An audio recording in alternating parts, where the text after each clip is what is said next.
दोन प्रश्न सर. जे राज्यातले मोठे प्रादेशिक पक्ष आहेत, एक म्हणजे राष्ट्रवादी काँग्रेस पार्टी आणि दुसरं म्हणजे शिवसेना. राष्ट्रवादी काँग्रेस पार्टीच्या बाबतीमध्ये ज्यावेळी ती फुटली आणि त्यानंतर मग लोकसभेच्या निवडणुका झाल्या, त्यावेळी असं म्हटलं गेलं की खरी राष्ट्रवादी कोणाची, हा एक प्रश्न उभा राहिला आणि त्याच पद्धतीने खरी शिवसेना कोणाची, हा देखील प्रश्न उभा राहिला.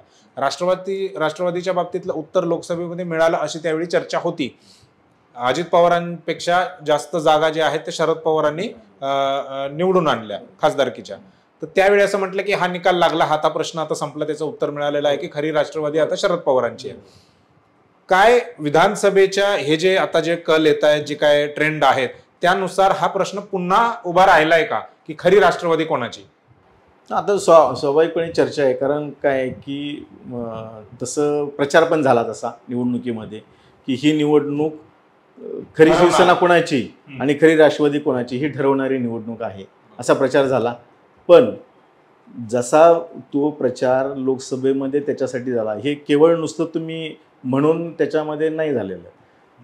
लोकसभेच्या वेळेला तुम्ही तिथं सांगितलं कशा पद्धतीने फूट पडली, काय झालं, हे सगळं तिथं त्या ह्याच्यामध्ये मांडलं. लोकांचा तो एक ताजा सेंटिमेंट होता आणि त्या फुटीचा लोकांच्या मनामध्ये राग होता, तो होता. ह्या निवडणुकीमध्ये त्या फुटीचं कुठंही ना राष्ट्रवादी काँग्रेसनं हे केलं, म्हणजे शरद पवारांनी ना त्याचा व्यापक स्वरूपामध्ये ते मांडलं ना. अगदी शेवटच्या काही सभांमध्ये त्या एक 2-3 सभा, फक्त 2-3 सभा होत्या, त्या पण ते एक माझं पर्सनल मत असं आहे की ते स्थानिक सेंटिमेंट होतं. म्हणजे त्यांचा एक पर्सनल तिथं अँगल होता शरद पवारांचा की दिलीप वळसे पाटील त्यांचं एक रिलेशन जे होतं ते ज्या पद्धतीनं, म्हणजे त्यांना अजित पवार फुटले तरी सुद्धा त्याचं दुःख नव्हतं, पण वळसे पाटील फुटण्याचं एक दुःख होतं. ते त्यांना एक मेसेज द्यायचा होता की तो माझा राहिलेला नाही आहे. म्हणजे तुम्ही म्हणता ना हा माझा मानसपुत्र आहे पण तो माझा राहिलेला नाही, ही एक मेसेज द्यायचा होता. आणि त्या तिथं एक काय होत होतं की फक्त तिथंच नाही आहे, बरेचशा राष्ट्रवादीचे नेते एक प्रचार करत होते की आम्ही एकच आहोत, शरद पवारच आमचे नेते आहेत, आम्ही हे आहेत. लोकांच्या मध्ये त्यामध्ये संभ्रम होत होता. त्यामुळे शरद पवार वाटवतो की हे कुठंतरी आपल्याला क्लिअर केलं पाहिजे की आम्ही एक नाही, हे गद्दार आहेत आणि ह्या गद्दारांना तुम्ही धडा शिकवायला पाहिजे, हा मेसेज त्यांना द्यायचा होता. त्यामुळे त्यांनी तिथं जाऊन स्टेटमेंट केलं. आणि सेम स्टेटमेंट त्याच पद्धतीत हसन मुश्रीफच्या बाबतीमध्ये केलं. हसन मुश्रीफ काही शरद पवारांच्या तितके जवळ नव्हते पण एक विश्वासू होते, कारण यापूर्वीच्या राजकारणामध्ये त्यांनी ज्या पद्धतीने साथ दिलेली आहे तो एक विश्वास होता त्यांच्यावर. आणि त्यांनी फुटणं म्हणजे त्यांना एक तो धक्का होता. त्यामुळं तिथंही जाऊन त्यांनी त्या पद्धतीनं एक स्टेटमेंट केलेलं होतं. आणि हे जर सोडले, शरद पवारांचा आक्रमकपणा खूप तीव्रतेने आपल्याला या 2 ठिकाणी दिसला की जो आजपर्यंत शरद पवार जितके राजकारणामध्ये आपल्याला 50-60 वर्ष दिसले तो कधी आक्रमकपणा नव्हता. म्हणजे शरद पवारांना फुटीचा अनुभव काही नवीन नाही आहे. त्यांनी ज्या पद्धतीनं पुलोची मोड बांधलेली होती, तो अनुभव त्यांनी इतरांना दिलेला पण आहे सगळं. हा म्हणजे तो आहेच आहे सगळं. ते मोड बांधणं, फुटणं, बाहेर जाणं हे त्यांना काही नवीन नाही आहे. पण ते इतकं कधी त्यांना हातबल किंवा म्हणतो आपण आक्रमक झालेलं आपण बघितलं नाही. हे यावेळेला ते खूप आक्रमक झालेले होते त्या ह्याच्यामध्ये. आता निकाल लागलाय की खरी राष्ट्रवादी जी आहे ती अजित पवारांची. हा, आता असंच म्हणायला पाहिजे ना, कारण लोकांनी त्यांना जर कौल दिला असेल दोन्ही यांना तर ट्रेंडला खरं मानलं, निकाल मानलं तर. आता त्यांनीच प्रचार केलेला आहे त्याचा, तुम्हीच ठरवा खरा पक्ष कुठला म्हणून. तर म्हणजे तुम्हालाच उत्तर मिळालं त्याचा, तुमच्याच प्रश्नाचं उत्तर मिळालेलं आहे. हां, तो एक भाग आहे. आणि एक कसं असतंय बघा, निवडणुकांच्या राजकारणामध्ये म्हणजे काही उमेदवार असे आहेत की जे शेवटचे एक आठवडाभरच जायचं लोकांच्या मध्ये प्रचार करायचा, निवडणूक जिंकायची, ते त्यांचं तंत्र आहे. पण हे एक कुठल्या एका पर्टिक्युलर एखाद्या उमेदवाराचं तंत्र आहे असं मी म्हणणार नाही आहे. निवडणुकांमधले तुम्ही किती 5 वर्ष सरकारनं असं आहे, नालायक आहे, याव आहे, तुम्ही कितीही बोला, त्याचा फार मोठा काही इम्पॅक्ट होईल किंवा एक मनामध्ये तुम्ही म्हणता की एक ओपिनियन तयार होतं ते नाही असं नाही आहे. पण शेवटच्या 8-10 दिवसामध्ये जो प्रचाराचा काळ असतो, 10-11 दिवसाचा मिळतो, त्या 10 दिवसामध्ये जे घडतं, ज्या काही गोष्टी तुमच्या समोर येतात आणि त्याचं बंबार्डमेंट होतं, तो जो इम्पॅक्ट असतो ना, तो शेवटी निर्णायक असतो. ह्याचं तुम्हाला एक अतिशय उत्तम उदाहरण द्यायचं म्हणजे गुजरातची निवडणूक. आता साल मला लक्षात नाही आहे की तो जो पद्मावत चित्रपट आला होता आणि खिलजीचा जो मुद्दा पुढे आला, जो मणिशंकर अय्यरनी काही कारण नसताना आणला, तो आणि त्यावेळच्या निवडणुकीमध्ये की पूर्णपणे काँग्रेसच्या बाजूनं वारं होतं राज्यामध्ये आणि ती निवडणूक काँग्रेस जिंकेल म्हणजे स्ट्रॉंग विरोधी पक्ष म्हणून नाही आहे पण निवडणूक जिंकेल इतपत वातावरण निवडणुकीच्या पूर्वी होतं आणि केवळ त्या एका मुद्द्यावर ध्रुवीकरण झालं जे भाजपचा अजेंडाच आहे की जातीय ध्रुवीकरण करणं तर ते झालं तिथं आणि तो सगळा नूरच बदलला त्या निवडणुकीचा म्हणजे हे जे आहे ना शेवटच्या म्हणजे आपली भारतीय लोकांची मानसिकता असेल कदाचित ती की आपण लगेच परदेशी मतं आपली बदलतात आणि काठावरच्या मतांचं तो एक भाग ह्यातमध्ये महत्त्वाचा आहे की जे एक वोट बँक असते ना त्या वोट बँका तुमच्या फिक्स आहेत बरोबर पण त्याचं पर्सेंटेज कमी आहे म्हणजे प्रत्येक पक्षाचं तर तुम्ही vote bank Congress core vote आता 27% बीजेपीचं वोट हे आहे तुमचा जो फिक्स वोट बँक आहे ती काँग्रेसची होती चांगली 40% 45% होती पण तो नंतरचं सगळं हळूहळू कमी होत गेली पण हा जो म्हणजे याचा अर्थ काय झाला आहे की फ्लोटिंग मतदार जो आहे त्याची संख्या खूप वाढलेली आहे आणि जे ट्रम्पनी 2000 कधीची मला वाटतं 14च्या आसपासची जी निवडणूक होती त्यावेळेला जे केलं त्यांनी 16ची निवडणूक होती त्याच्यामध्ये ज्या ॲनालिटिका जी कंपनी होती ब्रिटनची त्यानं जे केलं केम्ब्रिज हां तर त्यांनी जे केलं की हा काठावरचा जो मतदार आहे त्याच्यावर ज्या काही बंबारमेंट करायची आवश्यकता होती ते केलं आणि सगळे निकाल फिरवले तर हाच एक ट्रेंड असतो की आपल्याकडे भारतामध्ये सुद्धा हा मतदार खूप मोठा 2014ला मोदींचं कॅम्पेन केलं होतं 14ला केलं होतं आपण अजून तुम्ही म्हणता तसं की आपण टेक्नॉलॉजिकली अगदी फार ग्रासरूटला गेलेलो नाही आहे ठीक आहे पण फक्त टेक्नॉलॉजीच वापरली पाहिजे असं काही नाही काही मुद्दे पण असतात सेंटिमेंटचे ते मुद्दे तुम्ही प्रचारात आणले तरी एक आहे तो सेफ आहे कटेंगे तो बटेंगे अशा काही गोष्टी असतात की ज्या लोकांच्या मनावर परिणाम करतात त्याचा एक काहीतरी प्रचाराच्या मध्ये हे मुद्दे येतात म्हणजे तुम्हाला विचार करायला परत दुसरा विचार करायला संधी मिळत नाही हे अशा ह्याच्यावर ज्या निवडणुका होतात मग त्याच्यामध्ये आपण हे निकाल लागले एवढे मोठे आश्चर्य वाटायचं काही कारण नाही काय लोकांना काय भावलंय काय नाही हे आपण प्रेडिक्ट नाही करू शकत दुसरा प्रश्न माझा शिवसेनेच्या संदर्भामध्ये होता की याच्या अगोदर आपण बघितलेलं आहे की शिवसेनेमध्ये फूट होणं किंवा म्हणजे लोक शिवसेना सोडून जाणं हे काय पहिल्यांदाच झालं नाही अगदी छगन भुजबळांपासून ते राज ठाकरेंपर्यंत आपण बघितलं ना आताही हे बघितलं नारायण राणे त्याच्यामध्ये 2004-5च्या दरम्यान किंवा त्याच्या अगोदर बहुतेक आधी गेले 5ला तर राज ठाकरे 5-6ला राज ठाकरे गेले तर हे जे लोक गेले शिवसेना सोडून तर त्यांना बाळासाहेब ठाकरे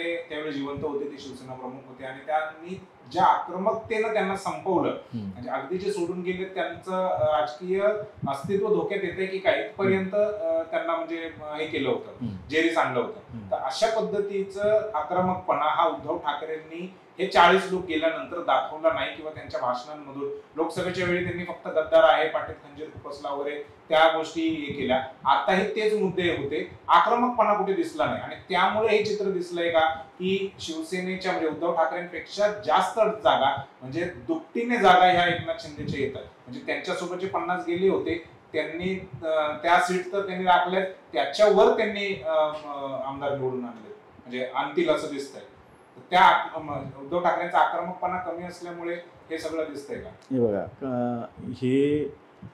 ह्याच्या वेळेला ज्या वेळेला नारायण राणे बाहेर पडले ना तर त्याच्या आधीची कोणती तरी निवडणूक झालेली होती मला वाटतं 99 नंतरची झाली ती 2004ची निवडणूक झाली तर त्या निवडणुकीच्या वेळेला 99च्या निवडणुकीमध्ये सुद्धा उद्धव ठाकरे सक्रिय होते म्हणजे उमेदवारी कोणाला द्यायचे काय द्यायचे ह्या याच्यामध्ये सक्रिय होते आणि त्यानंतरच्याही निवडणुकामध्ये बऱ्यापैकी बाळासाहेबांनी त्यांना त्या सक्रिय राजकारणात घेतलेलं होतं आत्ता तुम्हाला ह्या 14च्या लोकसभा निवडणुकीमध्ये आणि आत्ताच्या निवडणुकीमध्ये पण उद्धव ठाकरेंचा एक स्वभाव तुम्हाला सगळ्यांना आपल्याला लक्षात आला की ते एखाद्या जागेसाठी हटवादी असतात म्हणजे ती विनिंग आहे नाही त्याचा विचार करत नाहीत काही नाही सांगलीचंच उदाहरण घ्या लोकसभेच्या वेळेला काय झालं म्हणजे को चंद्रहार पाटील शिवसेनेचा म्हणजे काय वर्षानुवर्ष पिढ्यानपिढ्या तो शिवसेनेचा कार्यकर्ता असल्या इतका त्यांनी आग्रह धरला आणि तो मतदारसंघही शिवसेनेचा बालेकिल्ला असल्यासारखा आग्रह धरला आणि कारण नसताना ती सीट काँग्रेसची होती ती घालवायला लागली त्यांना ते अपक्ष निवडून आला, आता तो आला काँग्रेससोबत, तो भाग वेगळा, तो भाग वेगळा. पण हे म्हणजे गरज नसताना हा जो आठवादीपणा जे तिने दाखवला ना, तो नारायण राणेंनी एका त्याच काही जागांच्या बाबतीमध्ये सांगितलं होतं की हे हट्टीपणानं काही लोकांच्यासाठी आग्रह करतात आणि मग त्या सीट्स आपल्या जातात. तो जो फॅक्टर आहे ना, बाळासाहेबांच्या नंतर तो लोक त्यावेळेला बाळासाहेबांनी कशाही पद्धतीने जरी तुम्हाला ट्रीट केलं तरी ते बाळासाहेबांच्या विषयी कुणी आवाज करत नव्हतं किंवा तो एक त्यांच्यावर प्रेम होतं. ठीक आहे, आम्हाला ह्यांनी उभा केलं हे होतं. उद्धव ठाकरेंनी काय केलं? उद्धव ठाकरेंनी थोडाच कार्यकर्ता उभा केलेला आहे. हे शिवसेनेचं जे साम्राज्य उभं राहिलं आहे हे सगळं बाळासाहेबांनी उभा केलेलं आहे. आणि आत्ता जे बाहेर पडलेले आहेत किंवा राज ठाकरे बाहेर पडले किंवा नारायण राणे बाहेर पडले, नारायण राणेपासूनचं सांगतो मी, हे जे लोक नंतरचे बाहेर पडले आहेत ते सगळ्यांनी उद्धव ठाकरेंच्या कार्यशैलीवर बोट ठेवून बाहेर पडलेले आहेत. म्हणजे त्यांची जी पद्धत आहे ती आमचं जमणार नाही यांच्याबरोबर काम करणं, ह्या ह्याच्यातनं बाहेर पडलेले आहेत. लोकांना पण त्याच्या ह्यानी एकनाथ शिंदेनी बाहेर पडताना पण तेच सांगितलं की अशा पद्धतीने आम्हाला विचारातच घेतले आणि त्यांच्या चुका ज्या झालेल्या आहेत ना उद्धव ठाकरेंच्या, त्याचाच हा परिपाक आहे की तुम्ही कार्यकर्त्यांना ज्या पद्धतीने उभा करायला पाहिजे, कार्यकर्त्यांना बळ दिलं पाहिजे, कार्यकर्त्यांना वेळ दिला पाहिजे, लोकांच्या मध्ये जायला पाहिजे, हे त्यांनी केलेलं नाही. त्याच्या एक ह्याच्या शिवसेनेच्या जे कोणी आता मध्ये बाहेर पडलेले आमदार असतील किंवा हे असेल ते त्यांच्या मनामध्ये ती एक आडी आहे की बाबा आम्हाला कधीच हे केलेलं नाही. ह्यांच्या बाबतीमध्ये उद्धव ठाकरेंच्या बाबतीने आणखी एक गोष्ट बोलली जाते की निवडणुका लढायसाठी पैसा पाहिजे. तुम्हाला कुठलीही निवडणूक ग्रामपंचायतीपासून कुठलीही असू द्या, तुम्हाला निवडणूक लढायला पैसा पाहिजे. तर ते निवडणूक लढवण्यासाठी मिनिमम जे काही लागतं तेही त्यांच्याकडून आम्हाला निधी येत नाही, अशी अनेक जणांची तक्रार रसद मिळायला पाहिजे. तुम्ही शेवटी कुठलंही राज ठाकरे यांनी पण लावलं ज्यावेळी उद्धव ठाकरेंच्या बायका वगैरे बोलले. हां, म्हणजे तो ते स्वतः आता ह्या निवडणुकीमध्येच बोलले ते उघडपणानं. म्हणजे शेवटी कसं आहे बघा, तुम्ही किती जरी आव आणला की आम्ही प्लेनली चांगल्या ह्यानं आम्ही निवड लढू, तर ते शक्य नाही आजच्या काळामध्ये. तुम्हाला प्रचाराला जायला, मग तुम्ही जसं म्हणताय की त्या अर्थाने उद्धव ठाकरे हे चांगले राजकारणी आहेत असं नाही म्हणताय. चांगले निवडणुकीमध्ये पैसा न खर्च करता स्वतःच्या बळावरती आणि कामावरती विचारांवरती निवडणूक लढा असं जर उद्धव ठाकरेंचं म्हणणं असेल तुमच्या मताप्रमाणे, तर मग उद्धव ठाकरे हे चांगले राजकारणी होत नाही. तसे मतदार आहेत का? तशा नाही, चांगले राजकारण स्वच्छ करतात असं वाटत नाही का? नाही, राजकारण जो प्रश्न जो मुद्दा तुम्ही उपस्थित केला की उद्धव ठाकरेंनी कोणाला उभं केलंय का, एकनाथ शिंदेच्या बाबतीमध्ये आमदारकी उद्धव ठाकरेंच्या काळात त्यांना मिळाली, मंत्रीपद त्यांच्या काळात मिळाली. अगदी महाविकास आघाडीचं जे सरकार होतं त्यावेळी पण एकनाथ शिंदेना मोठं पद मुख्यमंत्री पदासाठी त्यांनी आग्रह धरला होता. 100% मोठं पद त्यांना मिळालं. नाही, मुख्यमंत्री पदासाठी सुद्धा महाविकास आघाडीचा मुख्यमंत्री करा म्हणून उद्धव ठाकरेंनी पहिल्यांदा एकनाथ शिंदेच नाव सांगितलं होतं. नाही, पण एकटा एकनाथ शिंदे हे काही हे नाही ना, लक्षात घ्या तुम्ही, सगळी शिवसेना नाहीये. तुम्हाला सगळ्या जे काही आमदार निवडून आणायचे आहेत, काही लोक उमेदवार निवडून आणायचे आहेत, तर तुम्हाला सगळ्यांना सोबत घ्यायला पाहिजे. अनेकांचे अतिशय वाईट अनुभव आहेत. आता त्याच्याविषयी हा चर्चा करायचं काही आपलं हे नाही आहे, हा मुद्दाच नाही आहे. पण त्यांच्याही काही चुका झालेल्या आहेत, यांच्या उद्धव ठाकरेंच्या पण काही चुका झालेल्या आहेत की ज्याच्यामुळं ते कदाचित त्यांना निवडणुकांचा राजकारणाचा अनुभव नाही आहे, मुळातच राजकारणाचा अनुभव नाही. हा आरोप जो आहे ना तो एकनाथ शिंदे आणि त्यांच्या लोकांकडून पण लावला गेला त्यावेळी, पण आताही ते उघडपणे बोलतात की उद्धव ठाकरे हे लोकांमध्ये आले नाहीत, फिरले नाहीत, आम्हाला वेळ नाही दिला, घरात चालवलं. त्या आरोपाचं यामध्ये बाळासाहेब ठाकरे तरी कुठे लोकांमध्ये जात होते? म्हणजे अगदी ते प्रचारामध्ये आहेत वेगवेगळ्या, पण तो काळ वेगळा होता सोडा. तो त्या एक रेफरन्स असतात काळाची स्मृती. नाही, तो ह्यांच्यावर जो आरोप लावला ना त्याचं मी सांगतो तुम्हाला उद्धव ठाकरेंच्या बाबतीमध्ये, तो आरोपच चुकीचा आहे. 1-1.5 वर्ष जो आहे तो कोरोनाचा. ऍब्सोल्युटली तो उद्या त्यावेळेला तुम्ही जरी सत्तेत असता तरी तुम्ही तेच केलं असतं. म्हणून तो त्या काळाचा जो आरोप आहे ना तो आरोपच चुकीचा आहे मुळात. त्या काळामध्ये कुठलाही मुख्यमंत्री असता काही असता तरी त्यानं रस्त्यावर येऊन करायचं काम, बरं रस्त्यावर येऊन काय काम करायचं होतं? त्यानं काय चौकीदार म्हणून थांबायचं होतं, ते जे पोलीस थांबतात ते करायचं होतं, चेक नाक्यावर थांबायचं होतं, काय करायचं? मुख्यमंत्र्यांनी काय करणं अपेक्षित होतं? मुख्यमंत्र्यांनी त्या काळातला आरोपच चुकीचा असं माझं म्हणणं आहे.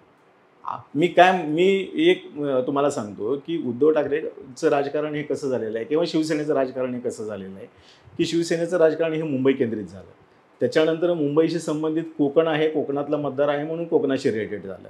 संभाजीनगरला शिवसेना वाढली त्याचं कारण हिंदू याचा मुद्दा होता, नामांतराचा विषय होता आणि हिंदुत्वाचा पण मुद्दा आहे त्यातमध्ये. हे दोन्ही विषय आहेत म्हणून तिथं वाढली. याच्या उपर तुम्ही सांगा, तुम्ही पश्चिम महाराष्ट्रातलात, मी पश्चिम महाराष्ट्रातलो, तुम्हाला शिवसेना कुठं दिसते का? शिवसेनेचा कार्यकर्ता मोठा त्या ठिकाणी होता असं कुठं दिसतोय का? आत्ता शिवसेनेतले आमदार सांगू नका ते कुठनं आलेत काय आलेत सगळं माहिती आहे आपल्याला. हे आरोप सगळ्यांना, राष्ट्रवादीवरती पण आरोप होता. शरद पवारांसारखा मोठा नेता, राष्ट्रवादी जी अविभक्त जी राष्ट्रवादी होती ती तरी कुठे संपूर्ण महाराष्ट्रामध्ये होती, कोकणामध्ये कुठे आहे? नाही ते मी सांगत नाही तुम्हाला. तुम्ही म्हटला ना की तुम्हाला पक्ष उभा करायचा असेल, पक्ष मोठा करायचा असेल तर तुम्हाला लोकांचे प्रश्न जाणून घेण्यासाठी लोकांच्या मध्ये जायला पाहिजे. लोकांच्या मध्ये जायला पाहिजे हे मी या अर्थानं म्हणतोय. मी त्यांच्या मुख्यमंत्री पदाच्या कार्यकाळातले आरोपच मला मान्य नाही आहेत, ते त्यांच्या ह्यांनी केलेले, सहकार्याने केले, ते चुकीचेच आहेत, तो काही मुद्दाच नाही आहे. पण ज्या वेळेला तुम्ही दीर्घकालीन राजकारण करायचं आहे, तुम्ही मुख्यमंत्री म्हणून पुन्हा निवडणुकीच्या ह्याच्यामध्ये प्रोजेक्ट स्वतःला करायचं ज्यावेळेला म्हणता तुम्ही, तर त्यावेळेला तुम्हाला महाराष्ट्राचे प्रश्न समजून घ्यायला पाहिजेत. तुम्हाला ना फक्त मुंबईचे प्रश्न किंवा कोकणचे प्रश्न म्हणून चालणार नाही किंवा गद्दार म्हणून तुम्ही निवडणूक लढवून चालणार नाही. तुम्हाला हे प्रश्न समजून घेऊन तुम्हाला लोकांच्या मध्ये जाणं अपेक्षित होतं आणि या निवडणुकीमध्ये ते 100% कमी पडले. ते त्यांनी विदर्भात किती ठिकाणी त्यांनी जाऊन हे केलं मला सांगा तुम्ही. त्यांच्या सभा ज्या झाल्या, कोल्हापूर मधली त्यांची सभा असेल, अगदी रामटेक मधली जी सभा आहे सुनील केदारांनी त्यांनी जी बरोबर मोठ्या सभा झाल्या, चांगला प्रतिसाद, लोकांचा प्रतिसाद मिळतो. बघा ठाकरेंच्या कुठलेही बाळासाहेब ठाकरे असू द्या किंवा राज ठाकरे असू द्या ह्यांना प्रतिसाद मिळतो. आणि म्हणजे मी कॉलेजला होतो त्यावेळेला बाळासाहेब ठाकरेंची मिरजला एक मोठी सभा, म्हणजे त्यावेळेला कदाचित त्या निवडणुकीच्या पिरियडमध्ये माझ्या माहितीनुसार राजीव गांधींची पण एक सभा झालेली होती. पण राजीव गांधींच्या सभेला जितका प्रतिसाद नव्हता त्याच्यावर लाखांना लोक बाळासाहेबांच्या सभेला येत होते. पण लोकही म्हणत होते हे काय एंटरटेनमेंटला लोक येतात.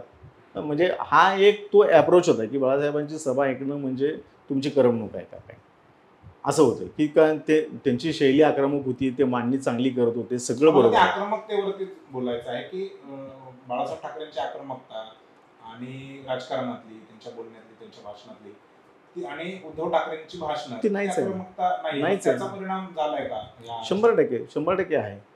त्यांच्या काळात तो मला सांगा तुम्ही, शिवसेनेनं अलीकडच्या काळामध्ये म्हणजे बाळासाहेब असताना एखाद्या शिवसेनेच्या विरोधात किंवा बाळासाहेबांच्या विरोधात कोणी बोललं तर त्याचं तिसऱ्या दिवशी काय व्हायचं हे आपल्याला माहिती आहे. आता ते झालंय का त्यानंतर?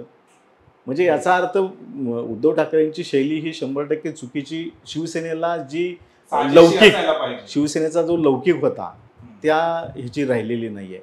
त्यांना कदाचित तो चेंज पण करायचा असेल, पण चेंज करताना तुम्हाला तुमचं काहीतरी एक माझं वेगळेपण काहीतरी घेऊन जायला पाहिजे. मला जसं BJPनं आजही हिंदुत्व सोडलेलं नाही आहे, काँग्रेसनं जसं राष्ट्रीय एकात्मता सोडलेली नाही आहे, तसं तुम्हाला तुमचं काहीतरी एक मुद्दा घेऊन तुम्हाला पुढं जायला पाहिजे की मी शिवसेना बाळासाहेबांची शिवसेना मी बदलतोय, तर का बदलतोय आणि माझा मुद्दा काय आहे, माझा विषय काय आहे हे तुम्हाला लोकांना सांगायला पाहिजे. ते कधी सांगितलं आहे तुम्ही मला सांगा तुम्ही की ह्यांचा प्रोग्राम काय आहे उद्धव ठाकरेंचा, म्हणून जर विचारायला गेलं तर काय आहे? काही नाही आहे. एक वेळ राज ठाकरेंची किमान तुम्ही त्या नाशिकच्या ब्ल्यूप्रिंटची तरी चर्चा करता आज ना उद्या ते पुढच्या करतो ना. म्हणजे उद्या समजा ते विधानसभेच्या निवडणुकीमध्ये पण ते एखादी ब्ल्यूप्रिंट घेऊन येतील असं पण आपण म्हणू शकतो. कारण एक काहीतरी विजन आणायची तरी किंमत हे आहे. ह्यांनी तसं कुठलं हे केलंय. ह्यांची निवडणूक ह्या दोन्ही लोकसभेची पण आणि ही दोन्ही निवडणुका गद्दार आणि ह्याच्यावर गेली. तुम्हाला ते प्रत्येक वेळेला सहानुभूती मिळेलच अशी काही अपेक्षा ठेवणं पण चुकीचं राहील. तर धन्यवाद सर, आमच्याशी मुंबई आउटलुकशी तुम्ही बऱ्याच वेळ चर्चा केली आणि महाराष्ट्राचं जे आत्ता जे सध्या कल येत आहेत, जे ट्रेंड्स आहेत त्यावरती आपण सविस्तर चर्चा केली. मी आमच्या प्रेक्षकांना सांगू इच्छितो की ट्रेंड आहेत, आणखी निकाल यायचे बाकी आहेत. निकाल आल्यानंतर अशीच चर्चा आम्ही सुरू ठेवणार आहोत. त्यासाठी मुंबई आउटलुकचं YouTube चॅनल आत्ताच सबस्क्राईब करा. धन्यवाद.